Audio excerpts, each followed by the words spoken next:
From Florida International University in Miami, welcome to this special conversation on COVID-19, FIU's response to the new normal. I'm David Kramer with the Stephen J. Green School of International and Public Affairs, and will serve as your moderator for today's conversation. The global pandemic is affecting all of us in every aspect of our lives. We know our students, faculty, and staff all have lots of questions. With us today are two people ideally suited to try to answer these questions. President Mark B. Rosenberg is the fifth person to hold that position at Florida International University, and Elizabeth Bejar is Senior Vice President for Academic and Student Affairs. Thank you both for joining us here today. And I want to jump right in and start with a broader question that has come in that we're hearing from some students and faculty and staff who have many pressing needs at home. They have to put food on the table, they have to care for elderly relatives, and they're worried that they may have to make sacrifices in their commitment to their FIU education. If I can start with you, President Rosenberg, how would you respond to those students and those who have sent in such concerns? Well, first of all, our thoughts are with those individuals who have suffered and who are suffering because of this pandemic. And we truly regret that we have this situation before us, and we know that it is deeply inconveniencing of the world. And at our university, at FIU, we're spending a lot of time thinking about how we can ameliorate the harsher impacts and allow for our learners, our students, to complete the semester. We think that's very, very important. And so if there are any students out there who are finding that it's almost impossible to finish the semester, we want to know about it. We want to see if we can find a way to help. We want to keep you in school. You're so close to finishing the semester that we ask you to give us a chance to work with you so you don't stop out, so that you don't stop your education, because we know that when this pandemic is over, when we get into the new normal that we know we're going to find, we know that there are going to be important jobs out there, great jobs out there, that individuals will be looking for qualified individuals with university degrees. So let's find a way to work together to keep you in. And if I can, staying with you, we obviously don't know when this is going to end, but what do you think the future of the school is moving forward? It looks like the entire semester will be done remotely. How do you see things moving ahead, looking at the summer, even into the fall?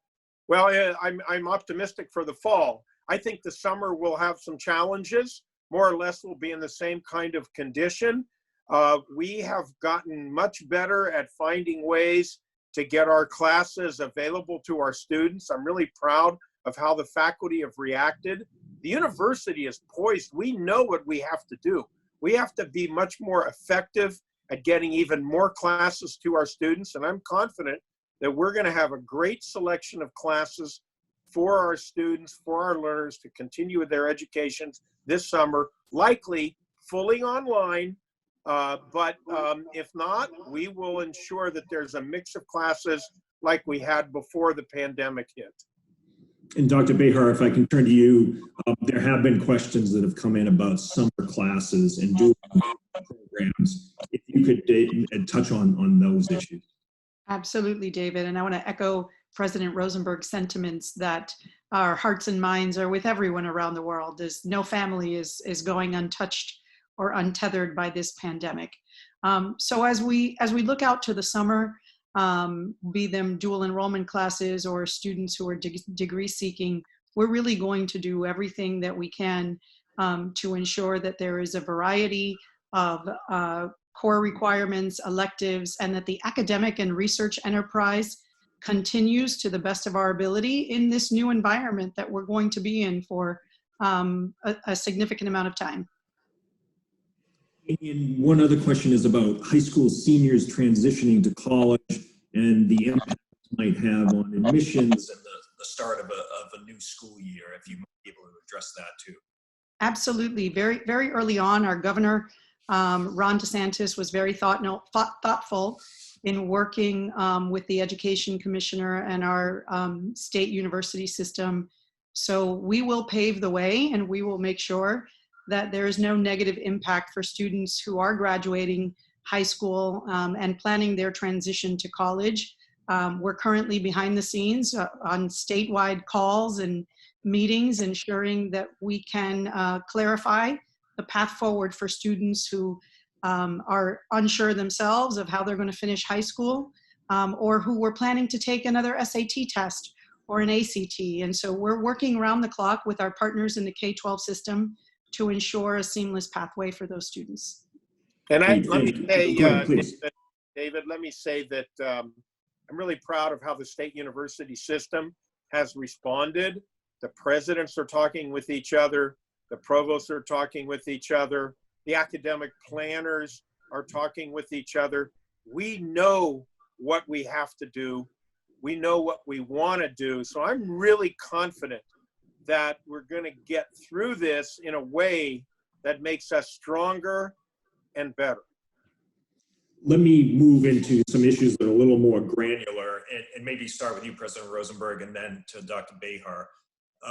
Some questions have come in about what message is being sent to professors when it comes to grading. Might there be a push to more toward pass-fail, an encouragement to be more lenient with students given the circumstances? If maybe President Rosenberg, you can start with that one.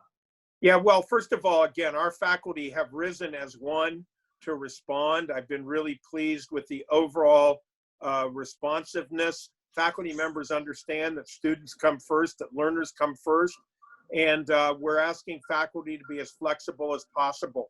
We're currently listening to students. A lot of students have weighed in on this. I'm proud of our students' engagement. Some want pass-fail, some want to continue with grades. I can tell you that before we even started down this pathway, we talked about the importance of flexibility. Our faculty understand that, and so I'm confident that in a couple of days, we're going to have something that gives maximum flexibility. We understand the stress out there and the pressure that our students are under. Learning's got to be fun. Learning's got to have a purpose. And we're going to find a way to make sure that a little bit of that fun, a little bit of that purpose can stay. And we understand that there's going to have to be some adjustments. We're not quite yet ready to talk about the specificities, but we will be in a couple of days. Dr. Bejar, a question also has come in about if a class were to shift to pass-fail, would that affect a student's GPA or even graduation? If you could touch on that. And yes, absolutely. So, and part of the complexity and part of why we're being thoughtful and intentional in our response is that there are so many variables involved with a student. And so what we're going to propose is maximum flexibility for the individual student, and potentially not by course, and not by faculty member, not by discipline. So for example, a student who is in a non-STEM major may want to take a pass-fail, satisfactory, unsatisfactory option for a biology elective that's completing their core requirement. But if I was pre-med, I might think twice about that because I'm thinking 3 and 4 and 5 years down the road to be able to document certain learning and certain rigor. But I'm equally proud of our faculty. They're being very thoughtful. There are a number of options. There are a number of considerations, private scholarships, public scholarships that have GPA requirements, graduate school admission requirements down the road, professional specific discipline requirements. So we're working through all of those variables to make sure that we provide a cogent and comprehensive response for our undergraduate students, for our graduate students, for our professional students in the law school, and our professional students in the medical school. So we have a very diverse population of students, and we want to make sure that we're responsive to each and every one of them. It may be too early for this question, but one person sent it in nonetheless. If a student is negatively or adversely affected as a result of this whole crisis because of other demands on his or her time, could you imagine what this person described as a clean slate option, which is if the person really went down after doing well in the first part of the semester, that they could either start over or take a class over again. Yeah, so that is one of the options that we're looking at.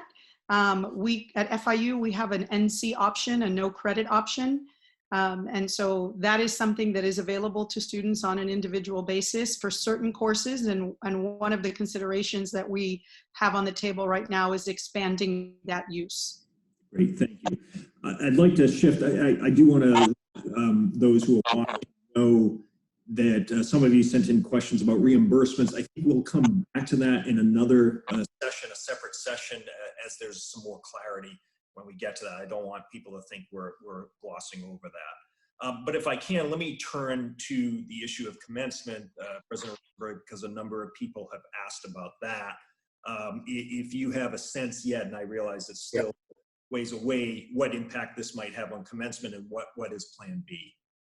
Well, first of all, we love commencements at FIU.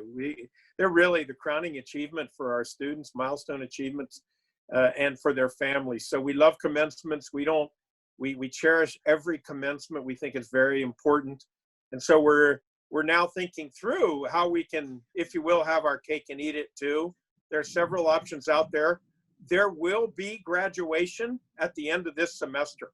I want to guarantee our students that, you know, we will have graduation. Now, whether or not it'll be face-to-face, it looks to me at this point like it will not be, but we will have graduation in and around the dates that we indicated, because we know a lot of students want to graduate formally and get on with their lives. So we will have an announcement at the beginning of the week. We know that already 16,000 tickets have been purchased for commencements. That shows you just how important a commencement, the graduation is. So my guess is we'll have a set of options available, but anybody who can graduate, we want them to graduate in late April and early May, and we will make sure that they do graduate. The kind of ceremonies we'll have, that remains to be seen, but we will have graduation. And so that follows another question. It sounds like you will obviously cancel graduation, but you might postpone the actual ceremony itself. Exactly. Right. Exactly. A ceremony in a traditional way would not be possible under the current rules and regulations. But there's nothing stopping us from granting the graduation to those students who have worked hard and earned it. And we don't want anything to get in the way of that. And I'm going to be insistent that we have some kind of a graduation exercise recognition for those students. Maybe not face-to-face, but they will graduate. There was one suggestion that came in. A person said, what about sending our caps and gowns via mail so that we can celebrate with our families, even though we're not having a physical commencement ceremony? I don't know. I know that Dr. Bejar will not. I mean, everything's on the table, or everything's on the table. We think that we love the graduation, so we're so sorry that, you know, somehow we can't have the full effect in late April and early May. But we're going to do something. Great. Dr. Bejar, if I can turn to you now. This is in the category of questions from employees, staff, and faculty. And one question is, how long do you anticipate employees will be able to work from home? And what about the employees who really can't perform their functions remotely? So we're having really, really good conversations. I'm so proud of our university leadership and our university directors and every single employee. We're going to work from home as long as the guidance from our government tells us that we should be working from home and in the best interest of the health, safety, and welfare of the community. For faculty, they can work remotely, and we've provided them with the tools to do that if they didn't have access to those as well. And to our staff, we're working through with their supervisors what opportunities for professional development and expanded professional development might look like if a portion of their job was frontline facing and that frontline is now virtual and somewhat amended.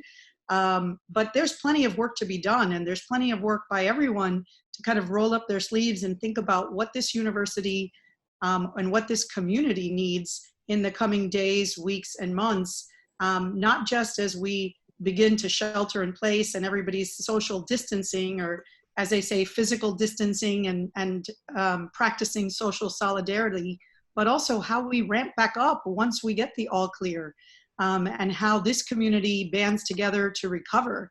And as a university, I know we'll be stronger for it. And so it sounds like for anyone who's concerned that paychecks might no longer be issued, it sounds like for the foreseeable future, no one knows how long this will go on, that is the plan at least, with people working remotely. So just as the president and the leadership team has committed that every student who wants to graduate will graduate, and we will see that through, every employee that has work, that we will see them through, and will address challenges as they come. Great, thank you.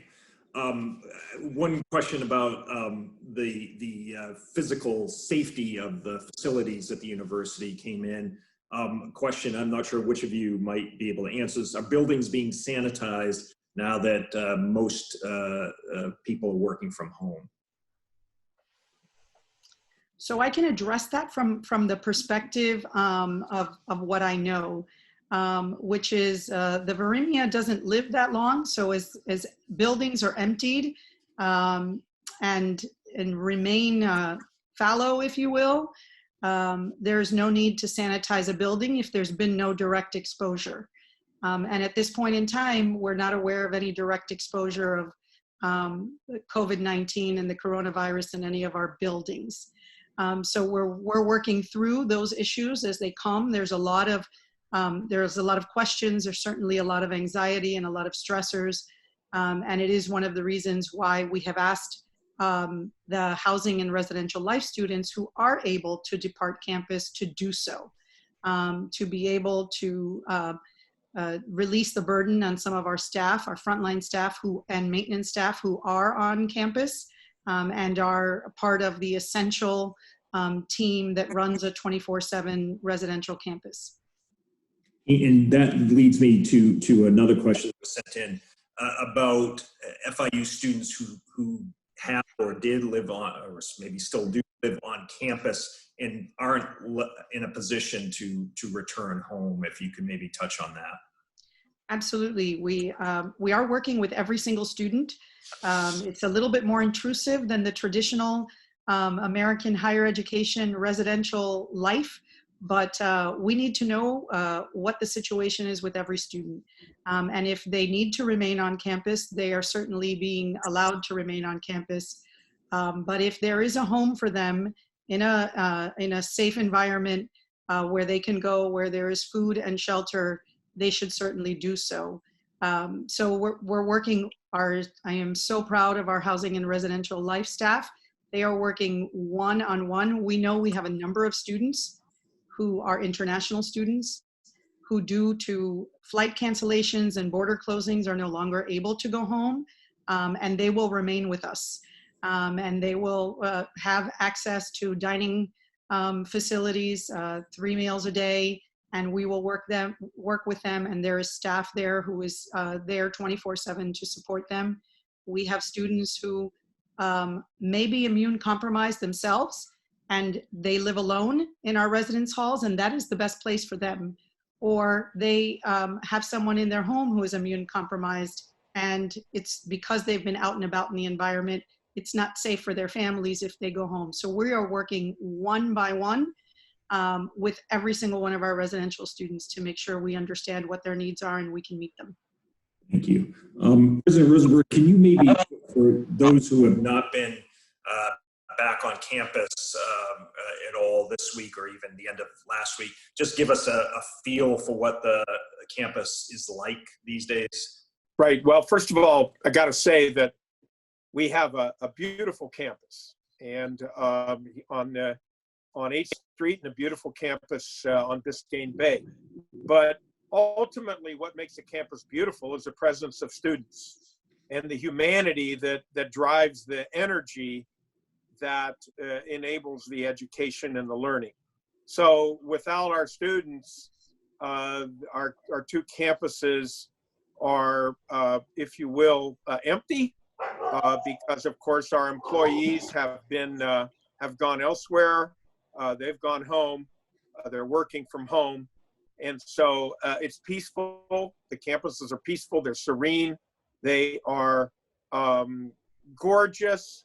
But without our students, they're not what we want them to be. So there's nothing more than we want than to get our students back. There's nothing more than we want is that the value of the place of our two campuses is enjoyed by our students and by our learners and by the community. That's not possible now, but they are two beautiful campuses, I'll tell you. Great. Well, thank you. We do have other questions, but I know we're also out of time. So I hope that perhaps we'll have a future opportunity to address some of these dealing with fees and then some miscellaneous questions as well. But I think that was a great note to end on, and hopefully we'll all be back on campus before too long so that we can return to the old normal while also adjusting to the new normal. President Rosenberg, Senior Vice President Bejar, let me thank you very much on behalf of all of my fellow faculty and staff, as well as the FIU students, for everything you've done in leading us through this crisis. We're in your debt, but we're also all in this together. So to wishing everyone out there the best in health and safety, please be careful, and we hope to see all of you back on campus before too long. Thank you very much. Thank you, David. Thank you.